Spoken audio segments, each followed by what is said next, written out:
Thank you, Paul. It's 8:16. We are now a year into the pandemic, and it's hard not to feel stuck or stressed about the current status of the world. In an effort to help ease those worries, Dr. Deepak Chopra is teaming up with Oprah to offer a free 21-day meditation experience called Getting Unstuck, Creating a Limitless Life. And Dr. Chopra is with us now to tell us more about it. Good morning. Good morning.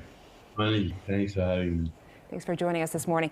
There's been some criticism of meditation and the monetization of meditation. Now, this course, from my understanding, is entirely free. So what can people expect from the course? Well, it's called Unstuck. So we're coming through a lockdown. We need to start moving into what could be a normal life. So how do you start to flow once again? No resistance, no regrets, no anticipation.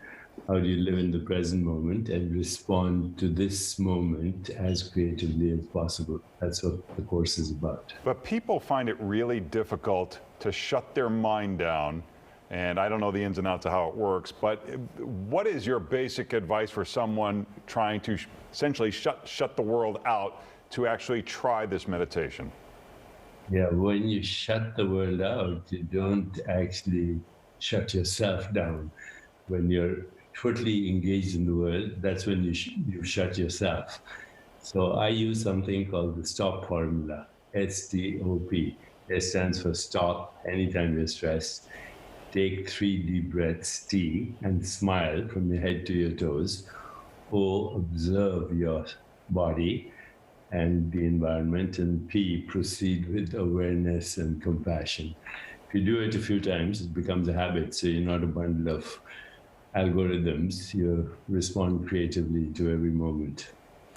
I actually use meditation to help me fall asleep because we have a pretty early schedule. But from your experience, do you feel that there's a better time to suggest this type of meditation in the morning, in the afternoon, or the evening?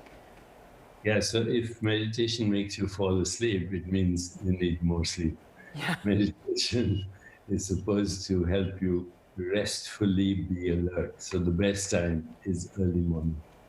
At some point, your center had communicated in DVDs and in press releases that meditation and mindfulness could cure cancer and other things. You wouldn't go that far, would you? Right now, all the evidence shows that only 5% of disease-related gene mutations are fully penetrant. So if somebody has a gene like a BRCA gene, say Angelina Jolie had that gene, that predicts breast cancer, so she rightfully had a mastectomy as prevention. For that, we are soon going to have new technologies like CRISPR, where you'll be able to cut and paste genes just like you do your emails. Right now, we do know that cancer and other chronic diseases are associated with anxiety, depression, and inflammation. And to the extent you can mitigate that and ameliorate that, then that helps patients with cancer. And cancer clinics all over the country now are adopting meditation. I even have meditations on Fitbit where you can instantly, in real time, see how meditation changes your biometrics. But just to clarify, you're not saying meditation is going to cure your cancer? No, I'm not saying that anything is going to cure your cancer. Okay. All right, Dr. Chopra, thanks for joining us this morning. Thank you very much. Thank you, doctor. For more information and to register for free, visit choprameditation.com. And now we're going to head over to Larry.